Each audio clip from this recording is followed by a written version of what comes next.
over the past 10 or 15 years, we've really seen a shift in trust from like institutions to individuals, right? So that's a huge macro trend that's been happening and that continues to happen. And a lot of that is driven by social media and just the way we're experiencing media nowadays. So I think brands have kind of had to adapt to that to reach audiences in ways that are actually going to be relevant, or where they're going to pay attention to you for more than a second. Like your best bet is probably not to create a huge ad and hope people watch it and just put it out there, but probably to work with a bunch of different creators that can interpret your brand in really interesting ways and reach those audiences in ways that their audience trusts too. So I think and they want to participate in. So I think that's like the big trend that has been happening and will continue to happen. And I think there's lots of kind of little things underneath that start to shift and change because of it.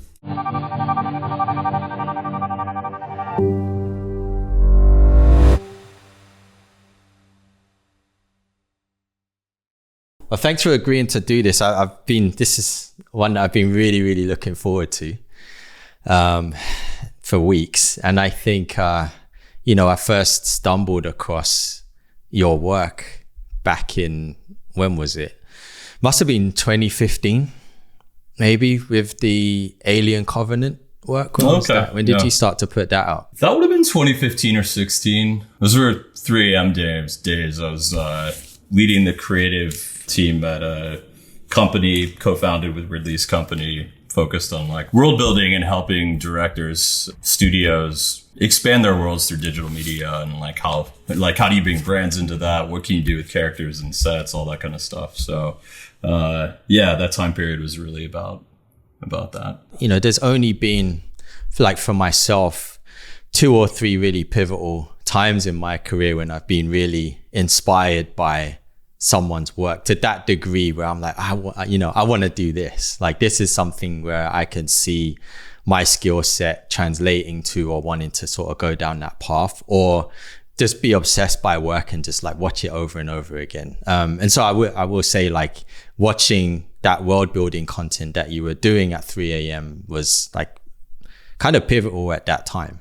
And it set my mind up into this like world building category. I was working in title design, commercials up until that point.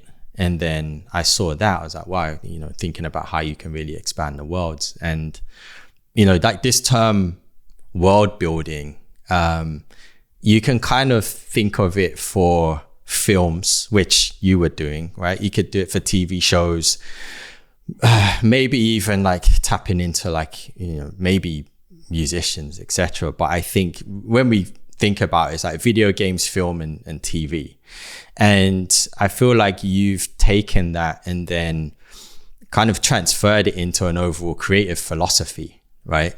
I went on your website. It's like, you Google your name and it says like world builder. So for those who don't necessarily know what that term is, like, how would you describe world building as a concept? I've always thought about it as creating sort of imaginary realities that people can play in, that you can create characters and stories around, that you can create artifacts. I think that's kind of the core of it, but it's also, the universal kind of like truth in it that I think is like awesome is that it's kind of how human beings learn to play, right? It's like how we learn to make sense of the world. Like when we're kids, we create forts and we come up with a reason that fort exists and like who's the bad guys and that kind of stuff. So it's all like, it's all just imagination play and world building.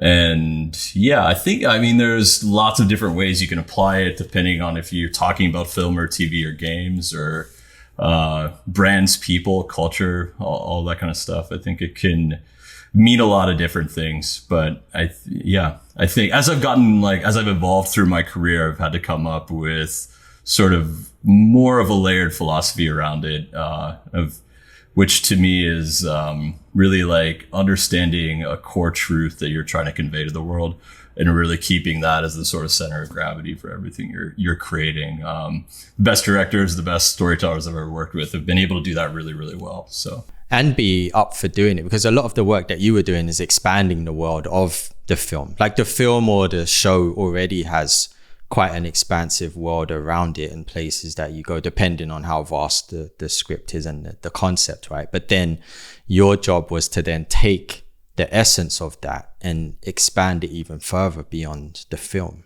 What we were doing at 3AM was pretty unique at that time. I mean, I was running an agency prior to 3AM that was focused on world building and kind of social media. We did the first real time we did this was for the Hunger Games. Like we turned the Hunger Games into this whole online world on Facebook, on Tumblr, on Twitter at the time, where you could actually like become a citizen and like run for mayor. And we brought fashion brands in and all that kind of stuff to just like look at marketing and digital media in a different way. So that work led to I got to work on a project Prometheus with Ridley in like 2011, 2012 and Fox. And wow, it was back then. Yeah, we did some amazing stuff for that. And the challenge was Ridley coming back to sci-fi after decades and like trying to preserve the mystery of what that would be. So how do we not put all of the storytelling in the trailers and give the whole thing away? And that became the genesis of creating short films and websites and games that brought people into the world in like different kind of ways. But it was, it is hard to do. We, at that time, I think,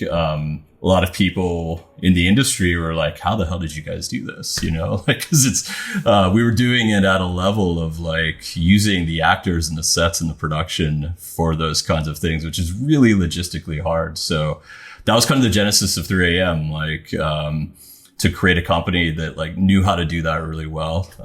We got to do that with Ridley on a bunch of movies, and it's a giant problem solving exercise on everyone, man. It was, you're sometimes at the development phase, sometimes pre-production, looking at the locations as they're being chosen, at the sets, at the casting, at all of the sort of script details, and really thinking about like what makes sense, like from this world that we could like that we can expand it, whether it's like a character advertisement or a game or those kind of things. But it's still pretty hard to do. I mean, I'm sure I know you've had some experience in this space too, and you're working with a filmmaking team that's just trying to make like one thing, and to come in there and earn that trust to be able to truly like play in their world at that kind of level is tough. Like you said, Trying to get the film made, trying to get the show done, and now there's this extra thing. And also, which nobody wants usually, by the way. Right, exactly. They want another thing to think about. It's like, let's finish the movie. And you also, I say it's like a designer's dream, like to be able to do something like that, also independently from the film itself.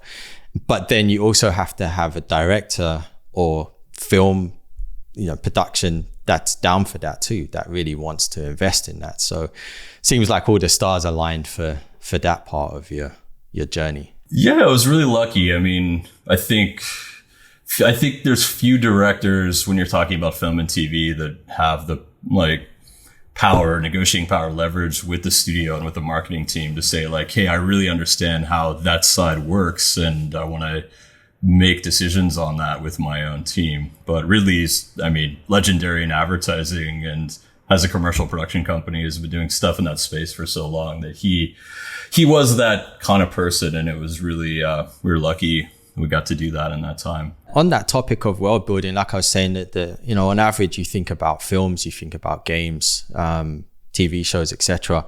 But more recently, I know before we had this conversation, we've been tapping into world building around like individuals and exploring that concept, right? And that was sort of spawned, why we wanted to have this chat today, I think, as well.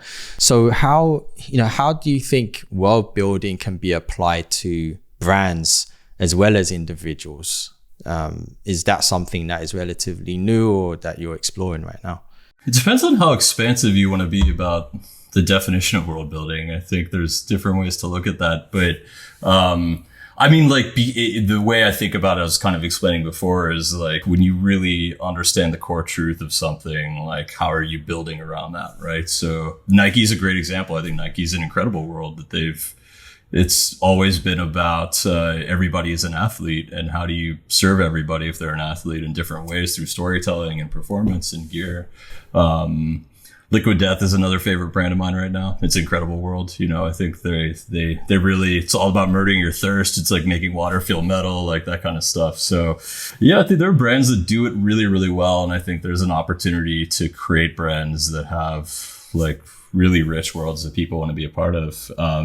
Individuals is another thing too. I mean, I'm working a lot with athletes right now, which I think is interesting. I mean, athletes are kind of mythic figures in their own right, and have incredible stories that people want to follow and experience in real time. And how do you help them do that in really interesting, compelling ways? And that's kind of its own form of world building. I think same thing applies in music. Same thing applies in lots of spaces. You know, obviously there was an established value mechanism that you saw with what you were doing with 3AM, both creative value, because you obviously had to be interested in doing it and it felt rewarding, I'm sure.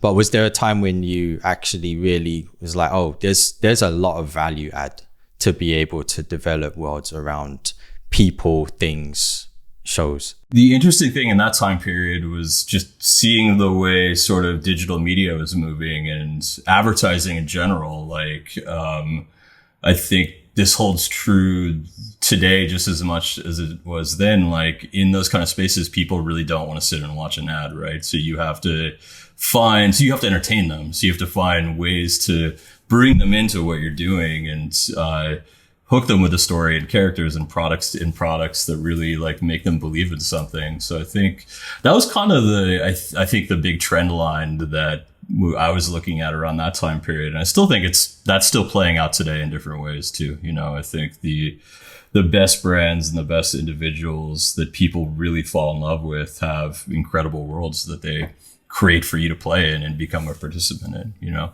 Yeah, it becomes a bit more unique. Like I remember around that time too, which was around the time when I left like my long-term 10-year gig, and I was looking at, you know, coming out of doing commercials and titles and thinking about ways in which, you know, like you said, things were changing, and the audience at the time, that generation, were not really interested in sitting there, as you said, watching an ad, right? And so it's like you're skipping the ad. So what is the way in which you can still create something that would be interesting to watch and that still could captivate the attention? And overused term, but like the authenticity of a brand or a person comes into play there. And commercials were almost like the very definition of inauthenticity, right? Like it didn't feel authentic when you're being sold something. So creating these brand films felt like a way in which to create an authentic universe around something, a product. And there were some really successful ones that I saw where you don't really know what you're watching. You don't know it's the brand essentially until maybe at the end when they'd slap a logo at the back end of it and oh, that's a Smirnoff ad or something like that. But it was a really captivating story. That's hard to do actually, because so many brands, the concern is like impressions and like brand name, product, that kind of thing. But if you can, I think it's a really worthy goal to try to create something that is so entertaining that people love it, that like I'm buying whatever you're selling me. Some trade secrets, since we're here talking. How do you approach creating a world like from scratch? And like to you, what makes a world sticky or like magnetic? I don't know if there's a right way to create a world. I think everyone kind of approaches that a little bit differently. I always look at it a bit like sculpting something. You know, you're kind of, if you understand the truth of what you're trying to create, you're trying to like find the form in the marble, and you're chipping away. You're looking at it from all different parts and kind of creating a system around something. I mean, like through my career, I've been really intentional about learning pretty much every aspect of creativity that you can learn how to practice. You know, I started off as a graphic designer. I learned how to write. I learned how to animate. I learned how to direct. I learned how to do the marketing, the business side, all of the stuff, like how to build brands, all of the things that you can potentially think about on a project so that you can create a really incredible world. So I think, with great worlds too, that also comes with like learning philosophy and religion and history and architecture and interior design. Like all of those things kind of come into play, I think, when you're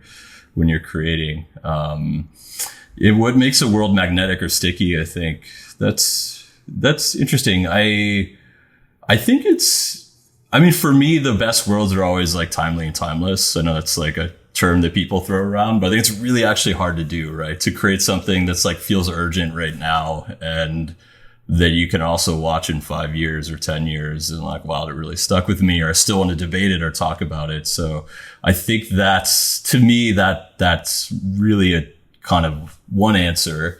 I think another one is just like creating a world that's fun to play in, right? Like, I think the best worlds do that. I mean, like Star Wars, it's like fighting with lightsabers. Like they turn you into kind of like an actor in that world, walking like a zombie or doing the Naruto run or all of those kind of things that like, become ways that people want to play in a world, cosplay, all of that stuff. So I think if you can make something that just feels really fun for people to play, and I think to me, that's kind of like my favorite form of world building and my favorite way to approach it, and hard to do also.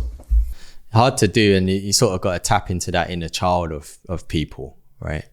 And pull on those strings, right?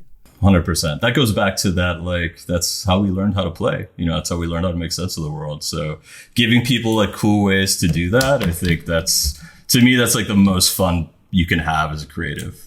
Yeah, like the gamification. Yeah. So Chris, you're sort of like, you had a really long, successful career. Worked many places. I see, TikTok, 3 a.m. I'm sure there were others, but I know I've followed you around a little bit, on your movements around, and now you're kind of off on your own boss, in control of your own time, so to speak. And then when we were relatively, right? Oh, relatively, yeah. Relatively. Like, there's still clients. There's always clients at the end of the day, right? Yeah. I've also I'm a dad, so there's always different things compete for time. But yeah, I have been able to create more of that for sure. Yeah. And so, we were bouncing some thoughts around like on the idea of the importance of creatives to understand the business side of the creativity and being business savvy, right? So I guess what I'd love to understand from you, I mean, I strongly believe that too. I think that the more business savvy you are as a creative, that just helps, tie in everything from your own value, your personal value, what you can charge, the control of your time, saying no to things that don't make sense. Like you look at yourself as a bit more of a business, right? And there's potentially, I've heard you say like, not a creative not having the business acumen could almost lead to like some wasted potential. So I'd love to sort of like hear from your side, like why you think it's so important that creatives should understand more of the business side of things and maybe not just be so focused on the creative all the time. I'd love to hear your perspective on this too. I'll give like a quick version. I mean, for me, it's been most helpful in learning how to get things made, right? I mean, if you work in any form of commercial creativity and you have to convince other people to join your idea, either to create it, to help you create it, or to fund it, or you have clients, any of that stuff, like you have to be able to understand how the business works, like why are people making certain decisions? Like, what are their goals? How do I make sure that I understand those and then come up with something really rad that we want to create or I want to create, but make it feel like it's their idea, because you spoke to them in their language. So the business side is really, really important. I mean, I think that's the main thing. And then I think the other part of it is just like a lot of creative people don't want to think about that. It's just the craft, it's the design, it's the writing. And I think there's nothing wrong with that. I think it can be limiting though, if you're in a commercial creative environment, because you're giving everyone else the power to shape how big your ideas can be and how far you can go as a creative person. So I think it's really, really important. I want to learn everything I can on that side to be able to make the right things and get the right things made, I agree. And I think to add to that, with my own experience, so I was in a long term of a job for it was about 10 years, right? When I first came here, I worked for the same company for 10 years, learned a lot there, and then decided I wanted to kind of untether and feel what it was like to go and get my own work and my own clients. And that's something that comes with a whole lot of anxiety, right? You're like, oh God, like you're used to the check coming every 2 weeks, right? It's easy. You do the work, you show up. Of course, you're on someone else's time, but you go and do it. You get the check, you deposit, you know, your life is okay. As soon as you unplug from that, now you have to go and hunt for the work. It's a whole different skill set. Massive. It involves being able to now speak to, not that we weren't speaking to clients, but now you have to go and pitch, you know, yourself. You don't have the backing of a whole company that has a legacy behind it. Right. And so now you're on your own. You may have a nice fancy show reel, but that work was done somewhere else. So now there's trust also, right? Now it's like, how do you charge for your time being relatively new in a market, and you're also fighting now for work against everyone else that you were fighting against before, as well as the company you just left, right? So then for me, that built a lot of character, because you had to have the faith that things were going to be okay. You had to turn on the producer hat as well. Like if you go out on your own, and even if you are like I did collaborate with a producer friend of mine too, but you still have to wear many more hats, I think, when you go on your own. And the one thing it really made me realize was that importance of making sure that you feed everybody else around you before you feed yourself. So I would hire artists from, you know, Japan or England or, you know, America or wherever it was, and we would form a small little team to get a job done, and then we would expand and contract. But I can't have people waiting on their checks, right? So, you know, you're invoicing the net 30, net 45. Some people don't pay you in time. And now you have to juggle all of that and make sure that you're keeping your relationships, not only with your clients, but also with the people that you're working with, because you want to hopefully work with them again and not, you know, deprive them of their rightful payment for the job as well. So there were so many different vectors, including understanding the financial aspect of it too. Learning QuickBooks, doing your bookkeeping, getting an accountant. I mean, it's just, it's kind of endless. So I'm very grateful for that experience I had for those 5 years to experience and sample that and feel what it was like. And there's a lot of that I take into my position now, particularly with a team, and how to respect a team of people that you're working with and value other creatives around you, and just knowing what it does take for a company to be successful, right? And more successful than I ever was, and being at a company that has a legacy and understanding some of those nuances that maybe you don't unless you take that plunge. It builds a lot of empathy, I think, for how things work, which I think is really good.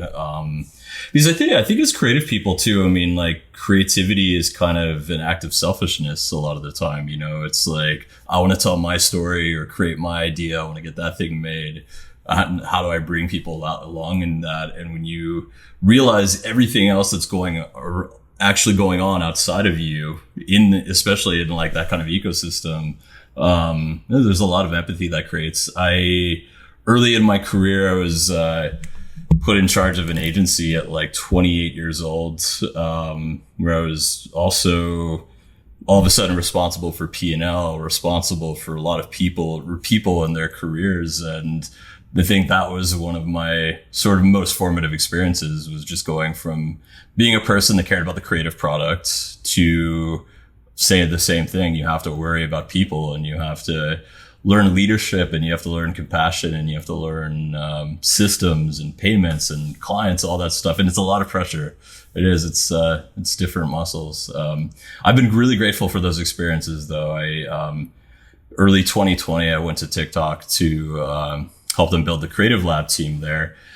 And that was another one of those things where it was, I came in on one team, like there was no definition around what the team even was, right? So all of a sudden I had a few people that I was in charge of, and this really fast, it was the fastest growing startup in history at that time. So it was a company that was exploding in growth right as the pandemic hit, with a lot of people joining the company, not understanding where they fit, what they're supposed to be doing. There's no documentation for anything, all of that kind of stuff. And I had to create all of that. I was, at one point I was, given 6 months to build a 75-person team across North America, and like that, multiple cities, geographies, remotely. And that created, it created a lot of good muscles, I think, in terms of like operations and creative companies, and how do you build a great culture? How do you hire people that are going to work really well together? How do you give them the space in a company like that where there's all kinds of other goals to actually be creative? I really enjoyed it. Similarly, like a very stressful process, I think, as a creative person to be focused so much on just that kind of stuff, but invaluable to me, I think, in terms of my own growth. The issue kind of becomes where, you have to elevate a certain degree out of the creative to be able to do all of that. Like when you're talking about operations and you're talking about management of people and putting teams together, there's a certain altitude that you find yourself needing to be at in order to do that. And that's that constant push and pull, I think, and that tension there with a creative person that also has taken on some of that, the business and operational side of things too, which I think, a lot of us probably experience. I know I still battle that today, like how far you go kind of determines the altitude of being out of the work. I don't know if I'll ever solve that, but I will always enjoy toggling between the two things, because I think it's pretty healthy. And honestly, like growing up through my career and being around film, being around TV, those are massive operations. I've been blessed to be on set with a lot of great directors, Ridley, Denis Villeneuve, and you actually see these things are companies, man. They're like, there's 600 people there, and the director is the person alongside the producers that are organizing everyone towards a vision, right? And one of the amazing things I learned from Ridley, just from watching him and being around him for years too, is he always took incredible pride in coming under budget on every film, and I thought that was interesting as a creative person, that I always sort of gave that responsibility to the producers I worked with, like coming up. And then you see someone as legendary as that takes actual pride in that part of it. And you're like, oh, okay, I can do that too. I should care about that too. That builds trust. That helps me get my next project, because someone's going to trust me with money to do the right thing, to build the right thing, and to come under budget, Yeah, to be responsible. Which is another lesson you learn actually as a creative working at a company. You kind of, that the budget's there, but it's not your money necessarily. And I think when the tables turn and it's your money, your budget, you're like, oh yeah, I have to be really responsible with this budget. And you don't try to create something that's crazy ambitious that's going to blow everything, right? And then you're in debt for $500,000 or something. Yeah. That's a whole different thing. How have you balanced between those two things in your career? Like the creative and the business, and how much you lean into one or the other, or how you sort of apply those skills? I think it's tricky. Like there's many different pivots in your career. Like when you're a designer, early stage, then it's like, all right, to progress, you're going to either stay on the box or you're going to be an art director, and I've talked about this sort of crossroads or hard fork in your creative journey. And so, all right, you want to be an art director. Now that means you're going to oversee more than probably one thing. You're not going to be so focused on the box, designing your frames and your nice treatment. And so that I didn't love that in the beginning, because I'm now overseeing some work that I'm not creating. And I was the artist. I was in it. And then now you elevate. Now the next step is, okay, creative director. Now it's more, okay, you're going to be paid more, compensated more, hopefully, but now you're overseeing more things. And now you have a team, and you may not be designing much. You might be influencing the work, but you may not be in it necessarily designing on the day to day. But I think you have to reconcile that with, what do you find important? Like, is it important for me to focus solely on 1 or 2 projects that I'm deep in the weeds on, and I can say I have full creative ownership of it? Or can I get over that and say, I'm responsible for these 5 things, 6 things, and I trust the team, and I've helped build the team around me, right? And I find pleasure and reward in seeing what someone else can bring to the table. It might be a huge team, might be 20. When we're doing cinematics, it's like 20, 30 people on a team, and every one of those people are adding something with their skill set, which hopefully can make your vision even better than what you thought it could ever be. So there's something beautiful in that as well, where you're going beyond yourself and your capabilities, right? But each one of those stepping stones was a difficult transition for me, because each one of those, I felt like, as I was saying before, I was pulling out of the hands-on paintbrush, in Photoshop, making boards and all of that. But I think nowadays you can kind of, you can be in a position where you can maybe cherry pick some of the projects that you want to say, all right, I'm going to go deeper in this one. Yeah, it's looking at your hands dirty every once in a while. Yeah, you get 1 or 2 of them a year, and you go deep. You take it really seriously for yourself, right? And you're like, I want to really steer this one.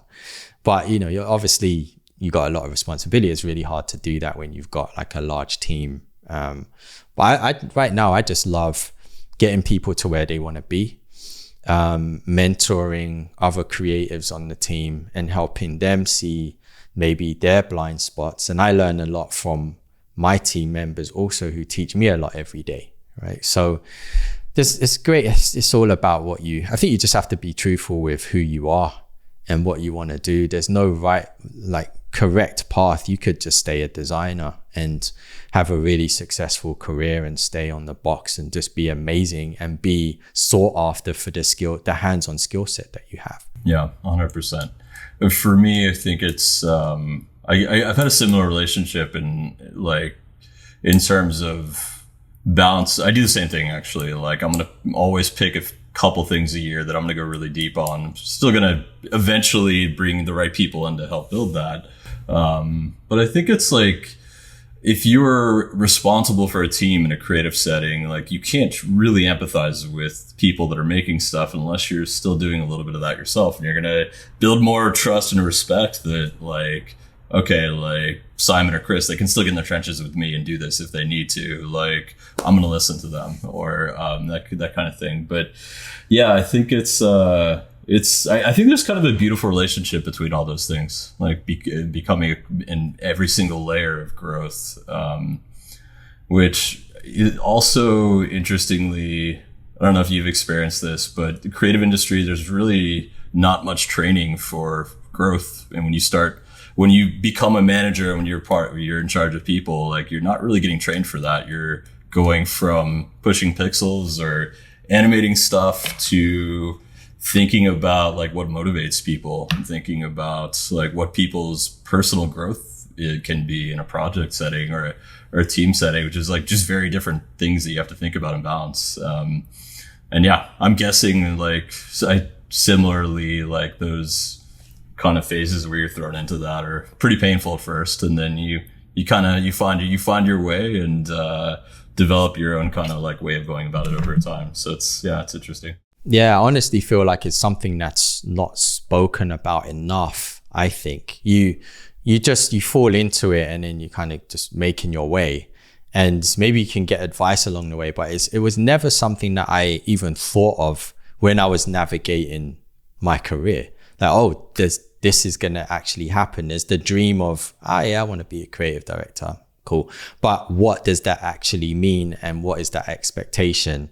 And how does that kind of mess with you in terms of like your creative path or what you think it might be? So I think there's something to be said about, just being a bit more open about those topics, essentially. I don't think this is uniquely a creative thing, but I think it's one of the biggest challenges I've had in larger company settings is like, there's just not a lot of investment in personal, like in growth and people's skill sets in a lot of companies. I think it's easier to say someone isn't working out, we need to get rid of them, or we need to put them on a performance plan or things like that, versus like, okay, what can we actually do in terms of our own resources and our own ability to help this person become better at whatever they need to become better at.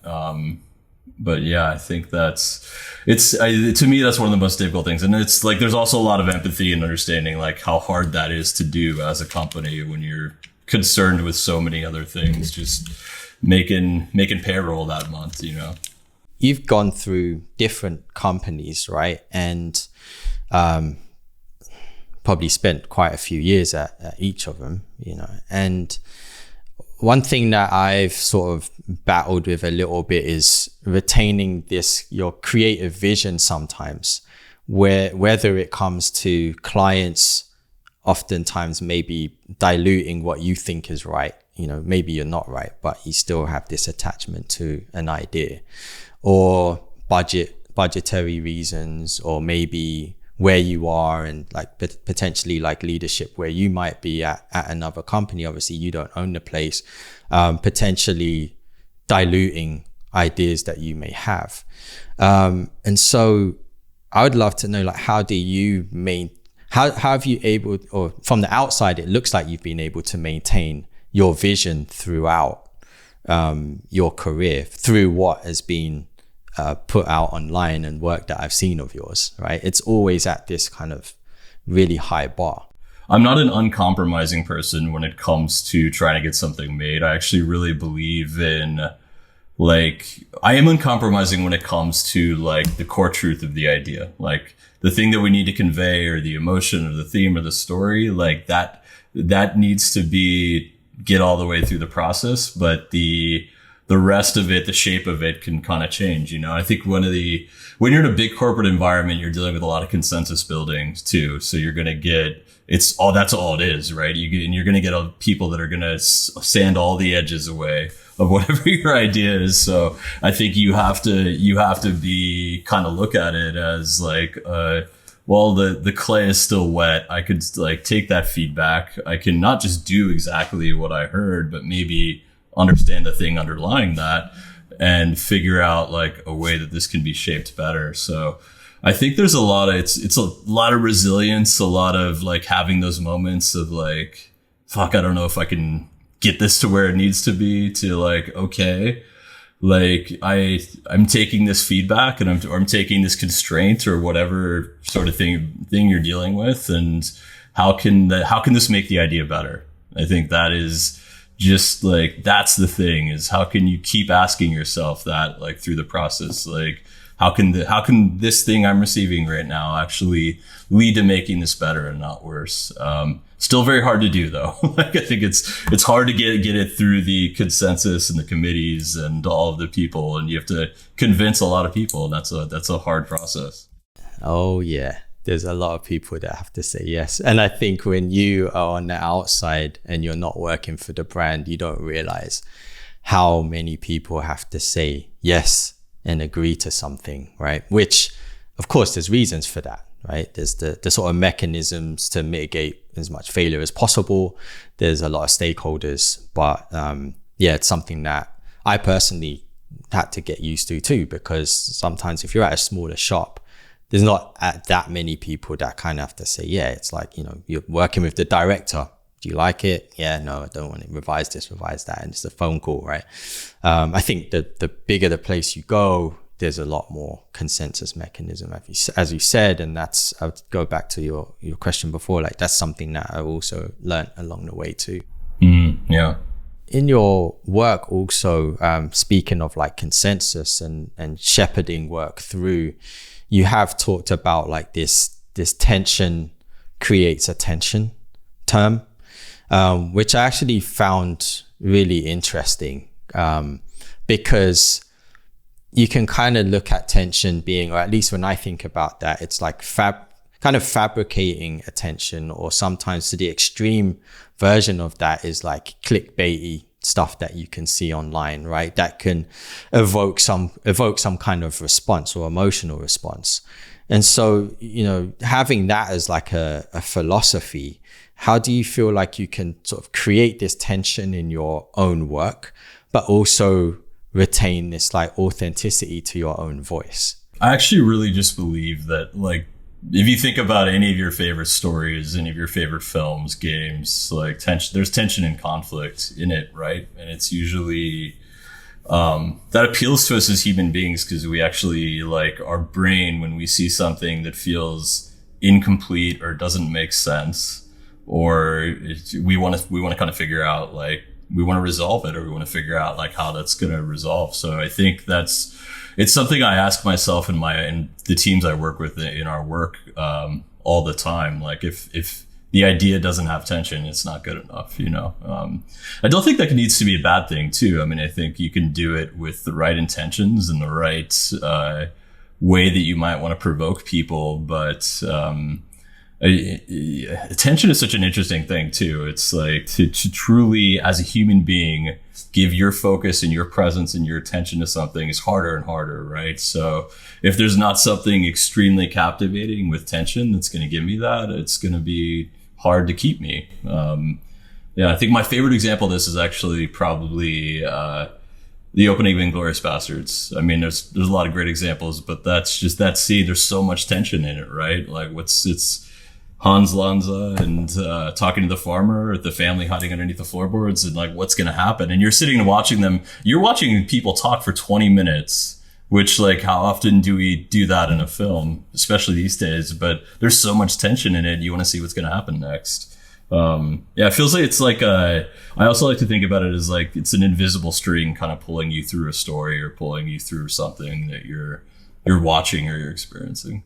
Do you kind of have like a formula for that, or is it, I'm assuming it's like project by project, right? Not necessarily a formula or philosophy that you kind of have for your team when looking at the projects? I don't work in a lot of formulas. I think I do. I think with this, it's just like asking yourself the question, like, is there tension in this thing we're making? I think that's enough, And I think it's one of the most important things you can do when you're creating work too nowadays, because so much of our culture output has become safe and sanded down, and what brands create, what the entertainment industry is creating. There's not a lot of work out there in terms of volume that actually has real tension in it and that captivates you, and you truly want to like pay attention to that thing because the mystery or the intrigue or the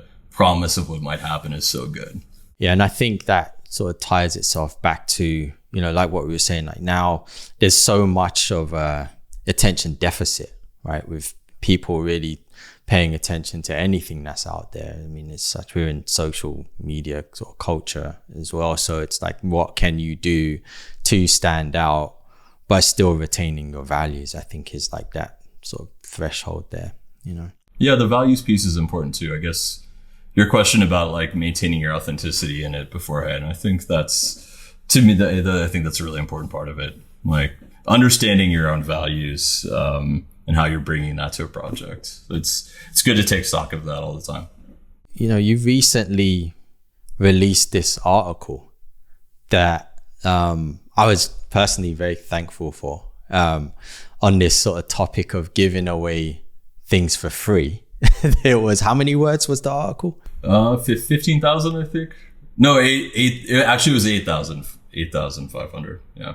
A lot of words, a lot of thinking. A lot of information, brilliant piece. If anyone hasn't read it, it's an article on the athlete economy, and I'll put the link in the description for that too. But it was really enlightening. I think, we did have a a discussion about that like maybe a month ago. How, and this is sort of what triggered the conversation around world building. We got into like, okay, now how do you take that skill set and world build around an athlete per se, right?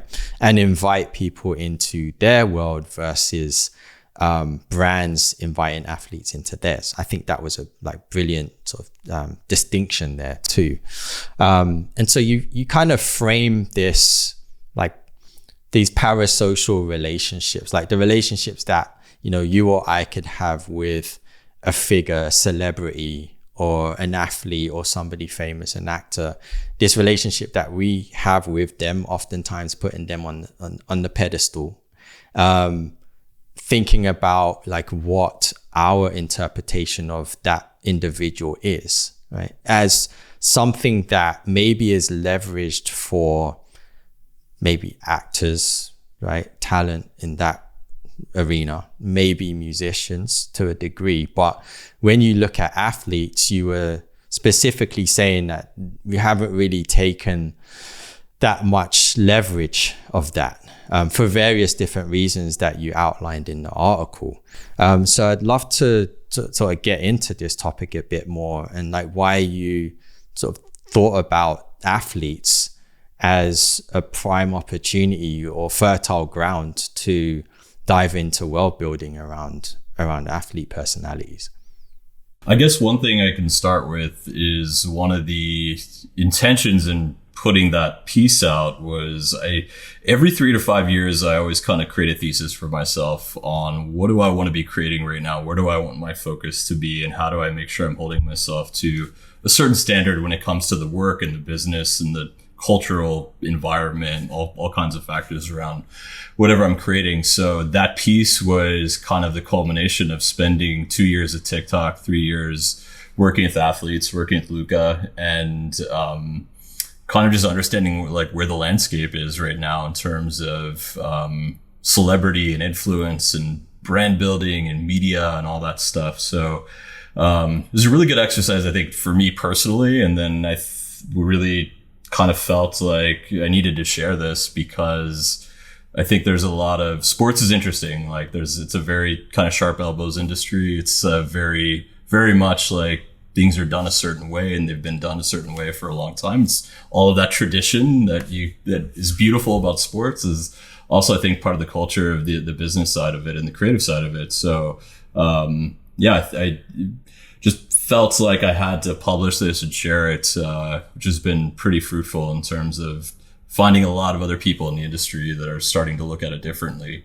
So that's been kind of an exciting thing. And the other big thing for me is when it comes to like, why am I doing this, is like growing up, my whole world was like sports and creativity. You know, I was like, I played every sport as a kid, and I was also the kid constantly reading and playing with microscopes and skateboarding and drawing comic books and creating art, you know? So I think, I've spent a lot of years, either in design or advertising or tech or entertainment, and kind of challenged myself about 3.5 years ago to just try out the sports space and see what was possible from a creative standpoint. So I think it's been pretty exciting in terms of that stuff. And it's probably taken me about 3.5 years to really understand the overall business of athletes and what is and isn't possible when it comes to building worlds for them and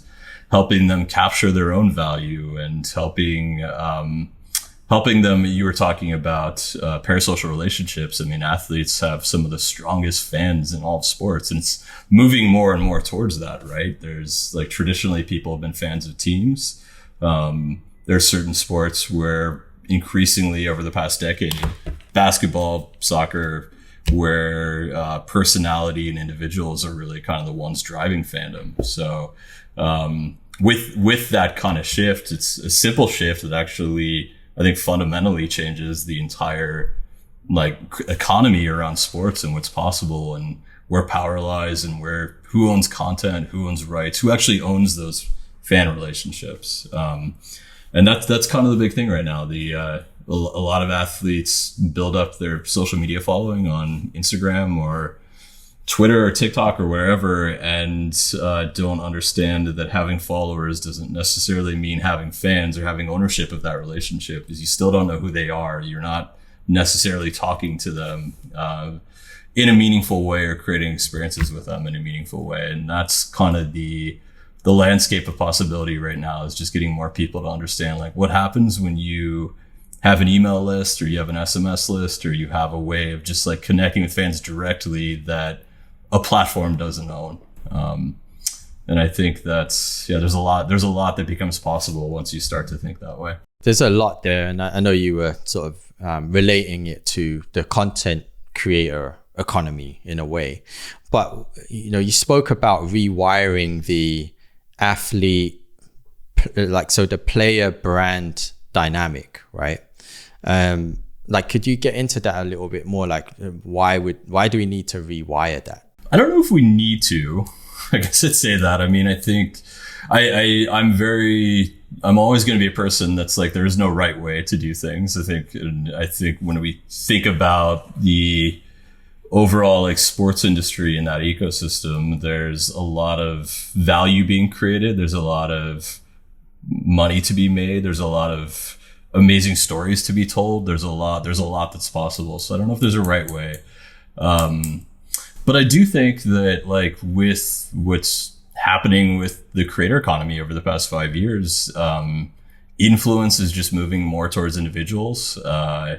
Sports is certainly, like I just talked about, like part of that. And I think that's going to continue with all of this sort of synthetic media that we're starting to see. And people want to connect with other people, so everything kind of starts to move towards that. And then I think there's a lot that can and should be rewired to enable that, What do you think could happen? Because, in reading your thesis, like there was this part where you speak about the athlete not being sort of the face of a campaign, right?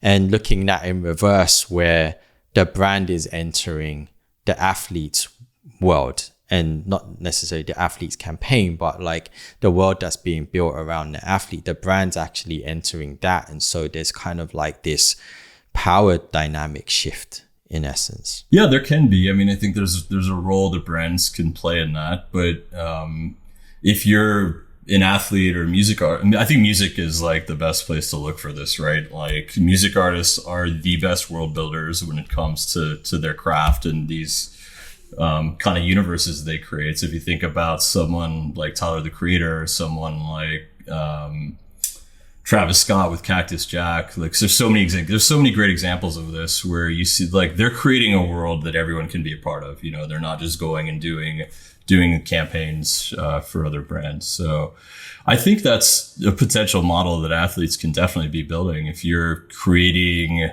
a YouTube channel, if you're making entertainment, if you're making IP, if you're telling stories,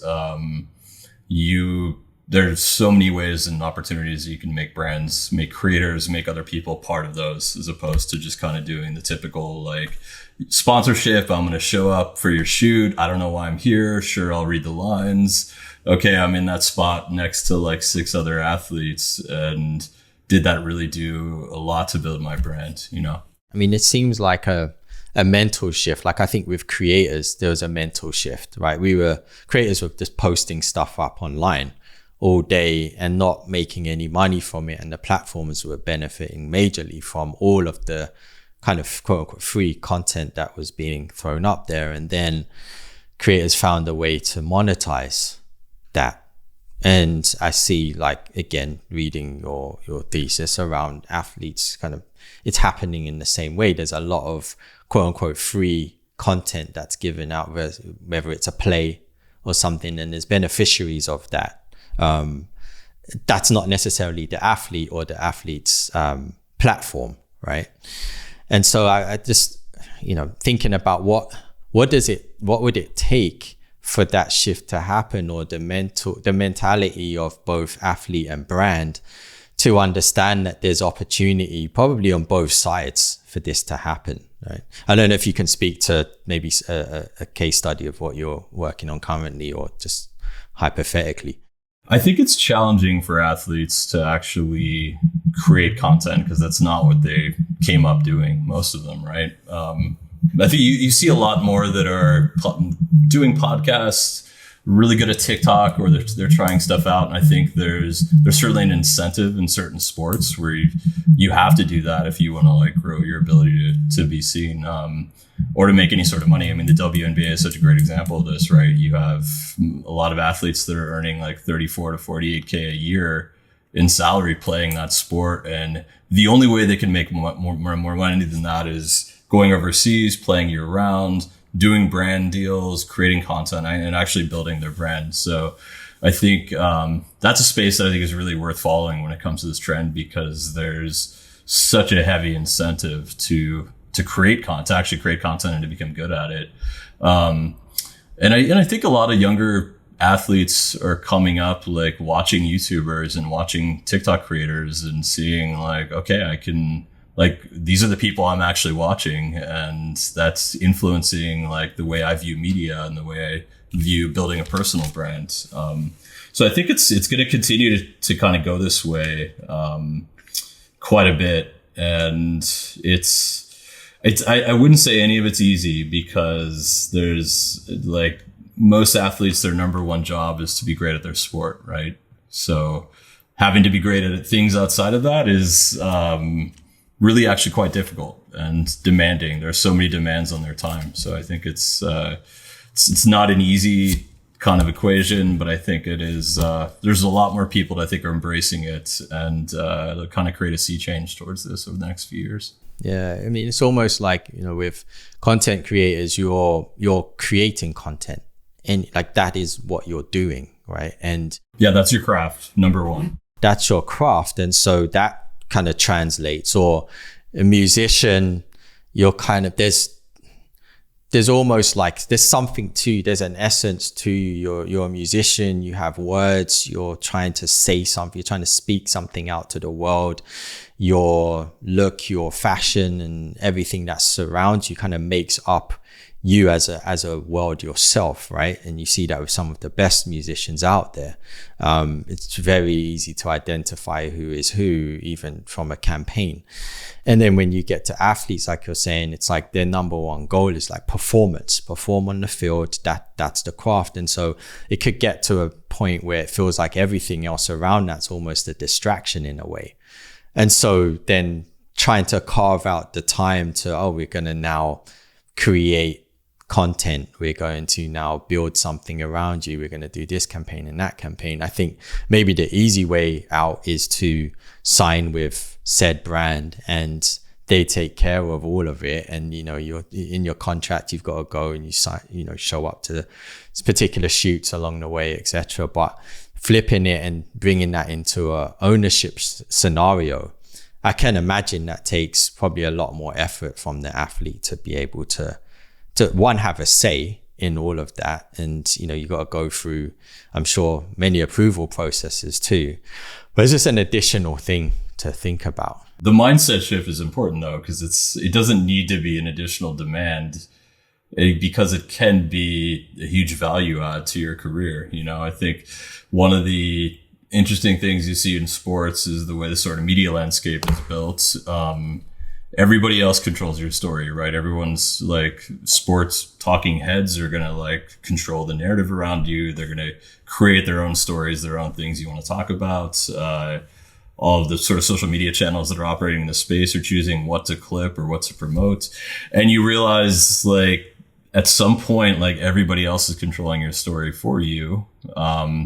It can be really, if you're going to go do that interview on TV, you could also just say those same things directly to your audience on your own channel and actually own that content and own that narrative yourself, you know, versus letting other people do it. So yeah, I think it can be a demand, and it also can be just kind of a simple shift in like how to think about it. You have cameras on you all the time. Like you can have your camera guy there too, you know, like, capturing stuff. So yeah, I think I think with a lot of athletes, it does feel like that. And, I think it's important just to realize like you get to own your power when you get to like actually, and when you get to own your story and have that kind of relationship with your audience.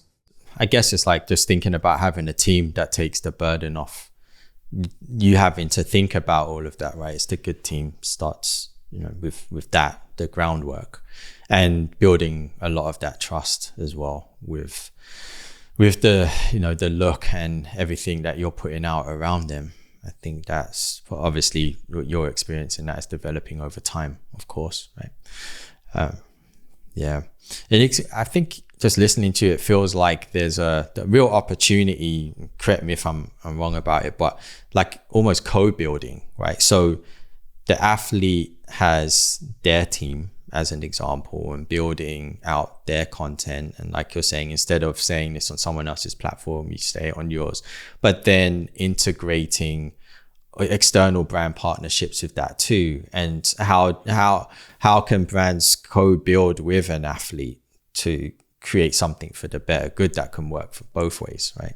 Yeah, I think that's really important. And I think when you think about most creators in any domain and the way they work with brands, I think there's been an increasing shift over the last few years where things do feel more collaborative, and the brand does show up and say, okay, like this creator understands their audience who I'm trying to reach better than I possibly ever could. So we're going to really trust them on creating their kind of own interpretation of our product or our world. So I think that's kind of a bigger macro trend I've seen playing out. It's really about partnership, and it's about understanding shared goals when it comes to your brand and your story and the aspects of your personality that you want to share with the world.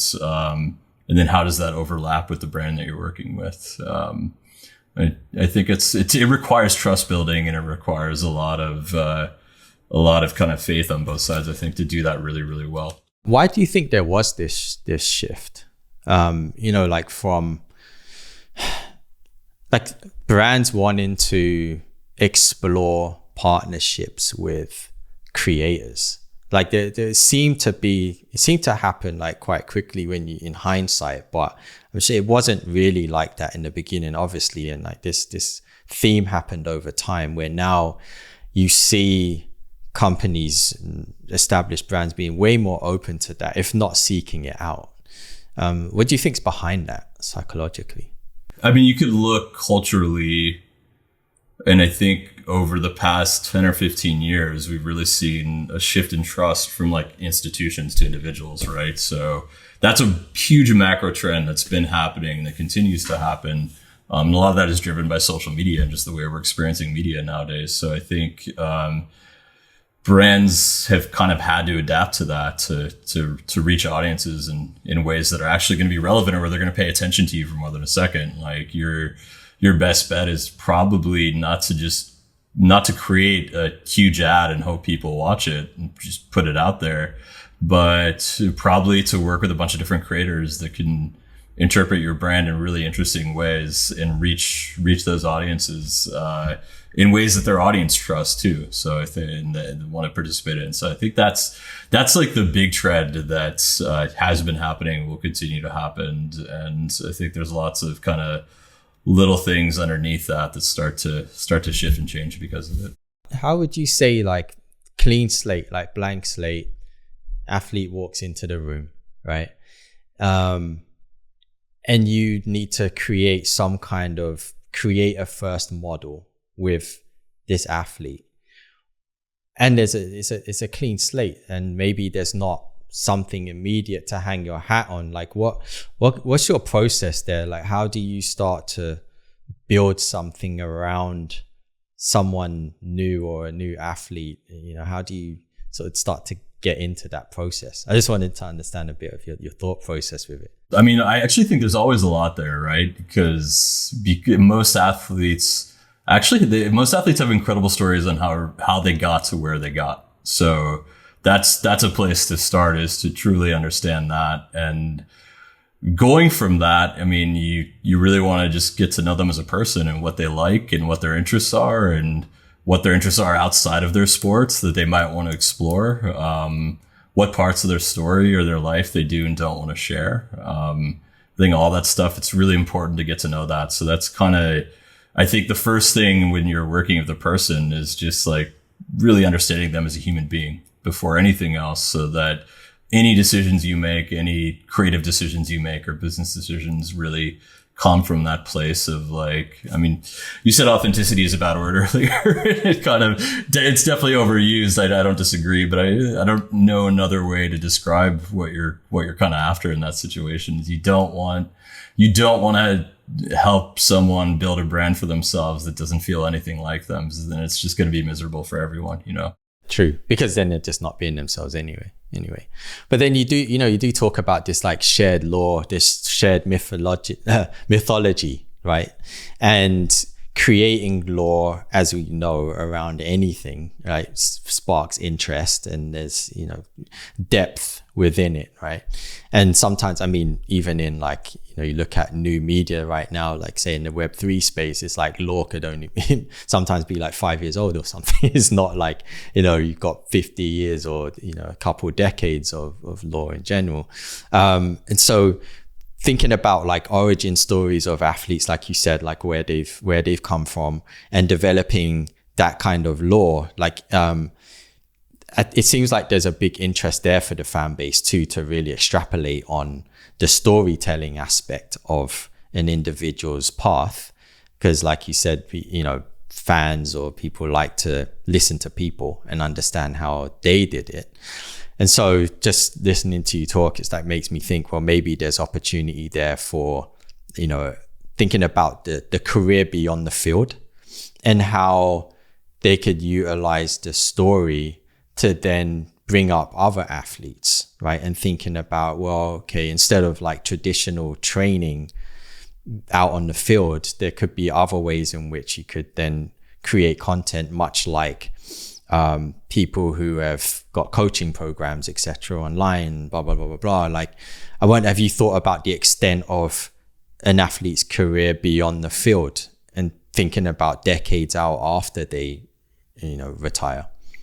I think it's one of the most important things you can think about when you're in any creative business or any business that you're building. That goes back to like the timeless thing, you know, like really trying to think about the impact you're having in the world, the legacy that you want to leave. I mean, I think all human beings kind of crave that in some way, purpose. So, yeah, you have to keep that at the heart of what you're doing. I think the interesting thing about a lot of athletes is, they're really successful at really young ages. So like actually knowing those parts of themselves is something that's going to take time, you know? So I think it's something that I mean, at 26, you couldn't have asked me what my purpose was or what kind of impact I wanted to leave in the world. Yeah, there's no way. I had no idea. Most of us are like that. So I think it's just important to acknowledge that. And then I think on the other side, it's important to acknowledge that like the stuff I wrote about in my piece and the idea of like building a brand or really building a fandom, building that kind of stuff, like it does set you up for success after your career. If you want to do anything with your influence, you know, if you want to, after you're done playing, create good in the world or invest in where you're from or your community or, continue to create businesses or products or things that your audience and your fans that followed you for all those years might be interested in. So there's a lot of value to it when it comes to any of those things. And I think it's like that's kind of the perspective to bring to it. I think a lot of this ties into like this concept of, you know, you start by giving away things for free. I mean, prime example, right? You wrote an 8,000 word thesis on athlete economy and just gave it away for free. I think content creators, you know, if you're going to start and you're trying to build trust and consistency, you're giving something away for free, right? And just to touch on that topic for a minute, like where do you see the importance of actually doing that? Because it does go against a little bit of like we should, as creators, we should be compensated for our value. And if we're making something and spending time on something, then you kind of respect some kind of return. And I'm just saying that on average, right? Like that could be the immediate knee-jerk response or thought.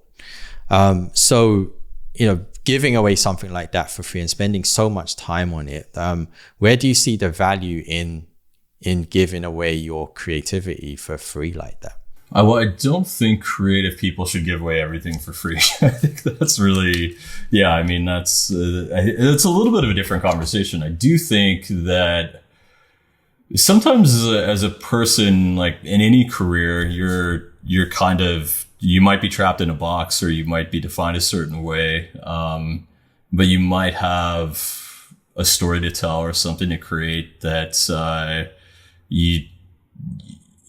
you need to get out there, and you don't want to ask someone's permission to do that, right? So I think like that kind of stuff. I mean, you see like spec projects or creatives that just like publish their work on Instagram. Like you're showing that stuff to the world because you want to attract people that are going to pay you to do it. So I think ultimately, like I like the idea of giving some of your best things away for free because it's a way to build trust and get people to believe and take a chance on something new. I think it's a way to build consensus sometimes, or to bring people along if you're trying to do something really ambitious.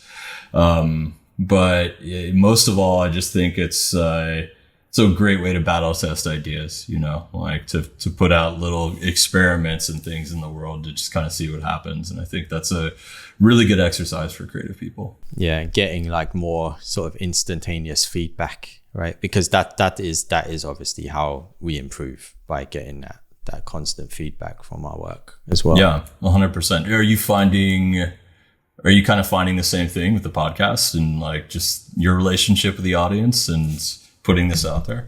Yeah, like it's really interesting for me. The big reason why I did it is because I felt like I got a lot of really good information for free in real life from people who I met when I first got here.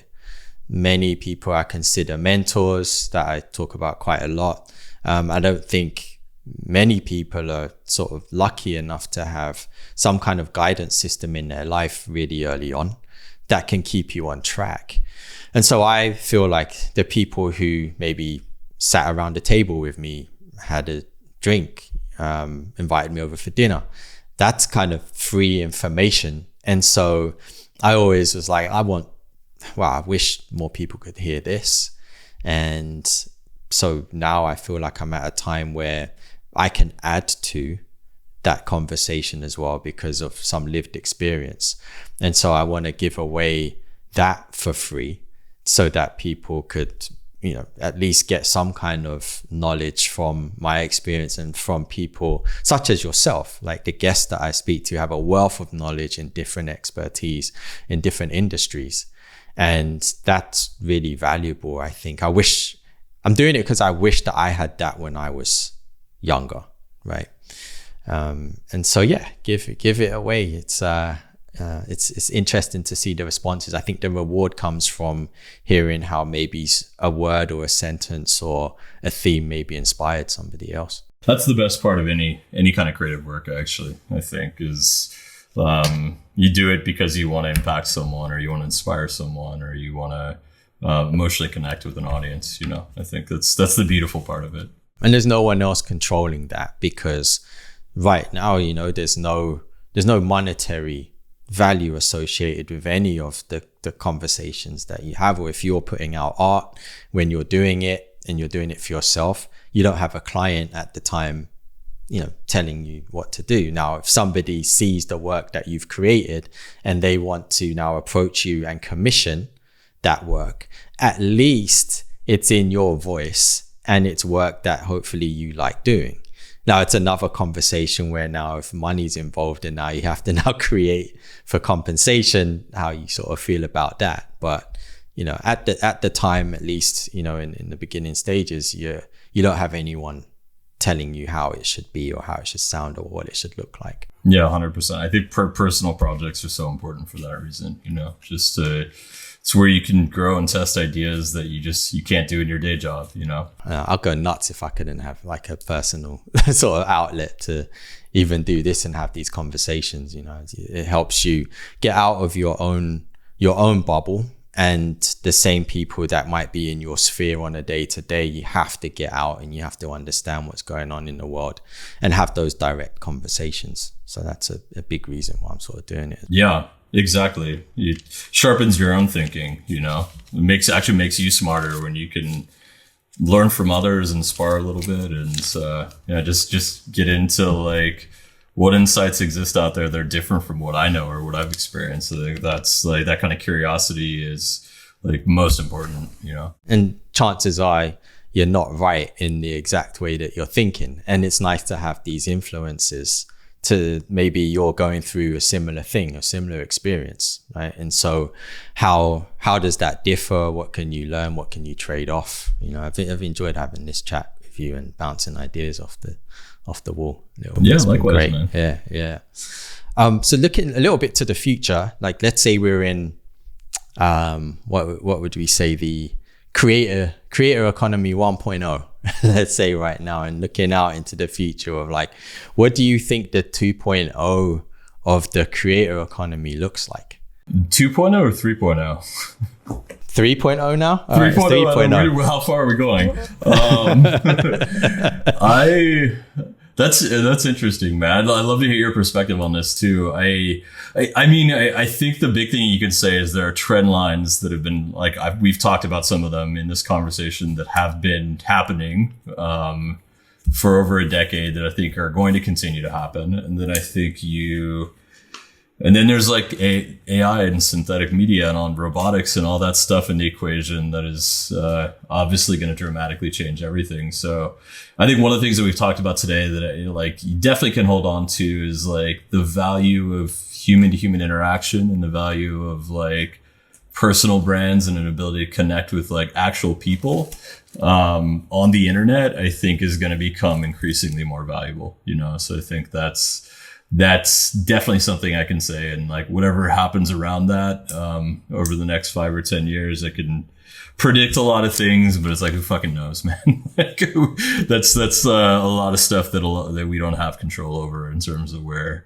does society go from here, you know? I do think actually one of the things that I think is really important as a creative person today is to participate in this stuff though, you know, like participate in where media is going and where how AI is being shaped, how technology is actually being shaped, versus just kind of being angry about the fact that it's happening. Like it's an incredible opportunity for anyone to actually like shape what's going to happen and try to make sure that things are fair and doing right for people, and people are retaining their value and their ownership and the things that they create over the next 10 years. It's a great battle to be fighting right now. Yeah, no, I agree. And I think that the value of ideas, I hope, and I'm very sort of bullish on the idea that ideas are going to hold extreme weight, like human made ideas, whether you partner with AI or whatever to develop those ideas. But the human lived experience,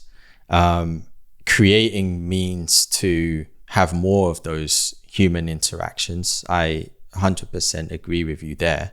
And I hope that does become valuable, because potentially that could, you know, get lost in the noise of all of the artificial content that's going to be out there, and being able to differentiate between human made versus artificially made and what's true or not, right? That's a whole beast there when it comes to the flood of content that we're probably going to be faced with. And you kind of see it happening now.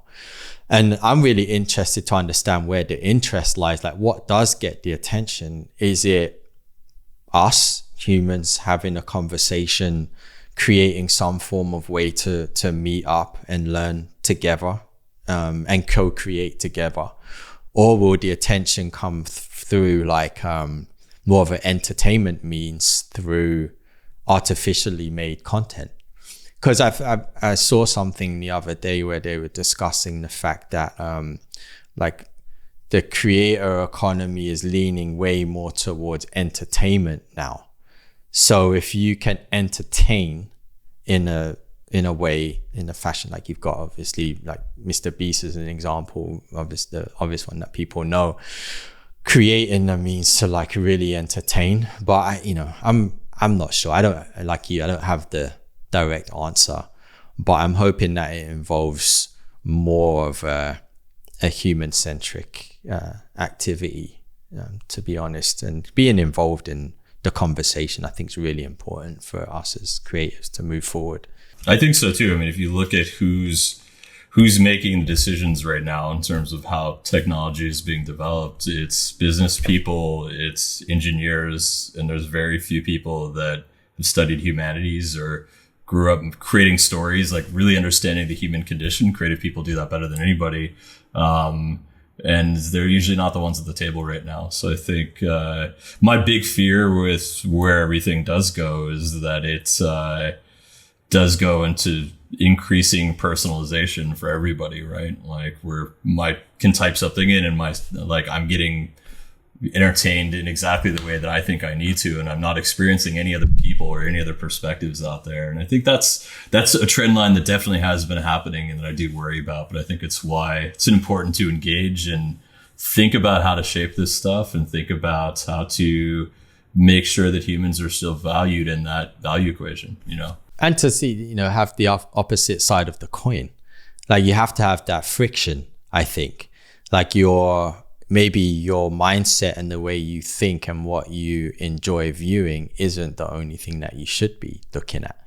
And you could argue against that too. Like, why not? Why not give me what I want to see and what I want to hear so I can have this comfortable kind of cushiony life experience where I'm not bothered by anyone else's alternate opinion, right? You may want to do that, but I think there's something that you kind of miss from that, from really just understanding how other people think and what other offerings are there. And how many times have you stumbled on something? It could be a piece of music or a movie, or just walked somewhere in an unfamiliar place and discovered something that wasn't necessarily being served to you as the ideal thing that you want to view or where you want to go.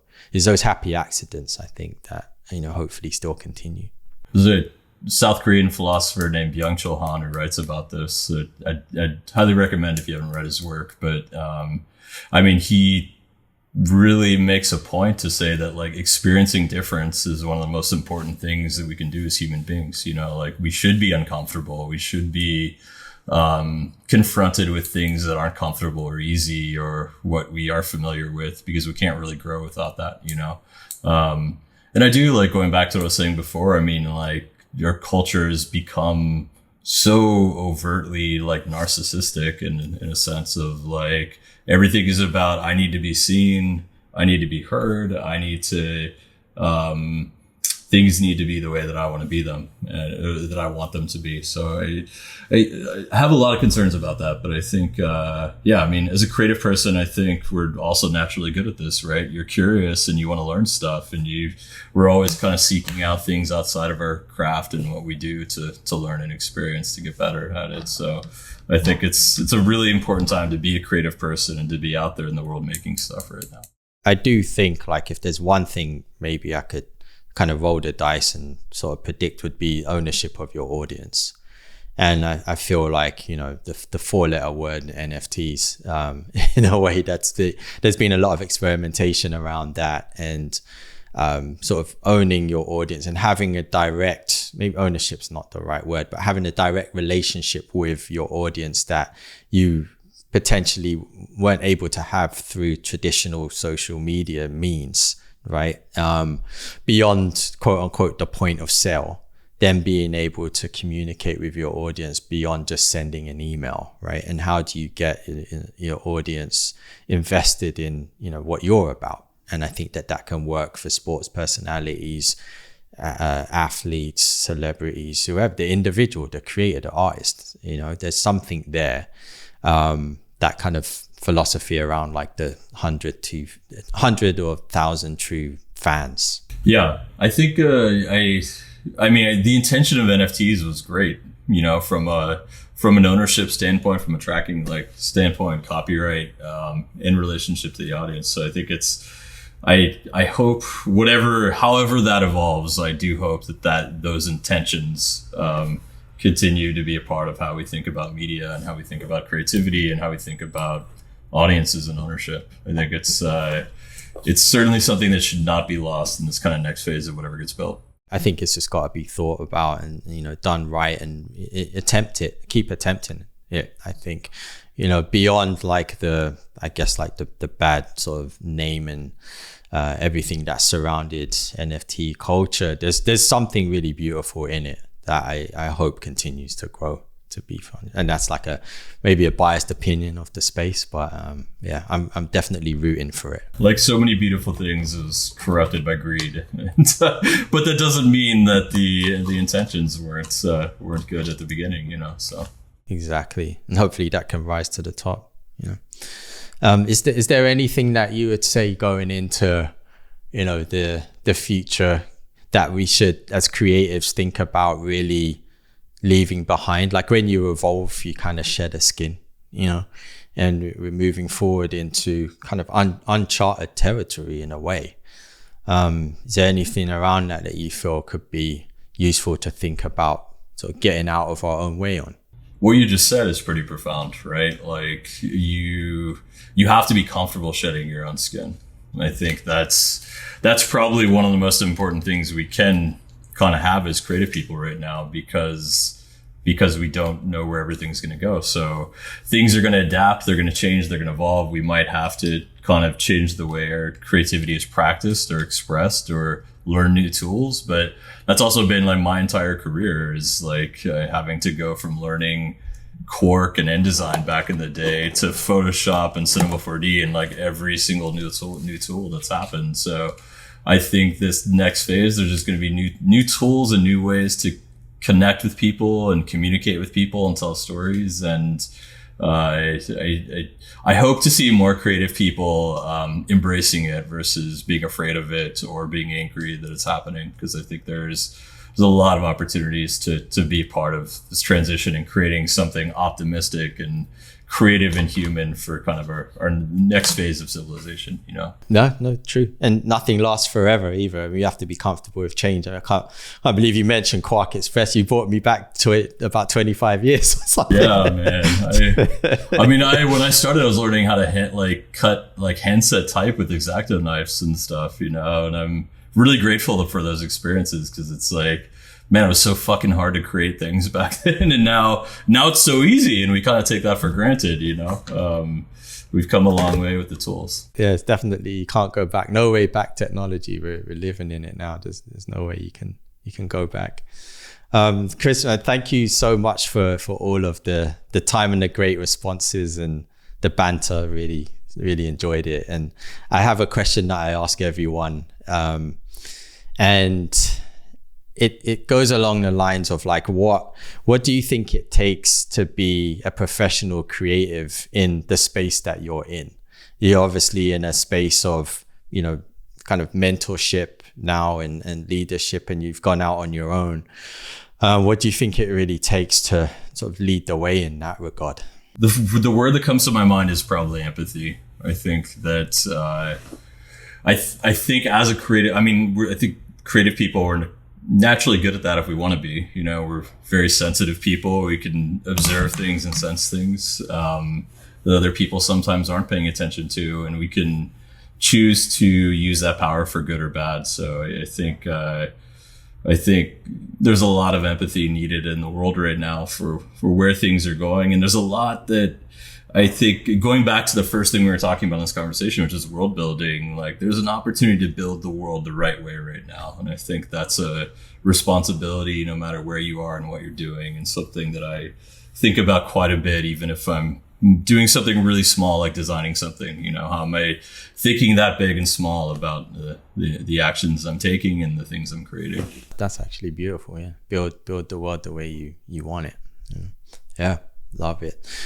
Chris, where can people find you and dig into a bit more of your thinking? We've talked about a lot today, and it's been a lot of really interesting topics. So I'd love for people to be able to learn more about you and what you're putting out. Yeah, my website's a good place to go. So it's kind of a portal into everything I'm creating right now. And Substack will continue to be building and exploring ideas there. So please follow that. And I'll put all of the links in the episode description so everyone can find it and hunt you down. I'm sure there's plenty of questions out there that will come after this chat. Cool. Awesome. Appreciate the time, Simon. Thanks a lot, man. No, I appreciate you, Chris. Thanks so much.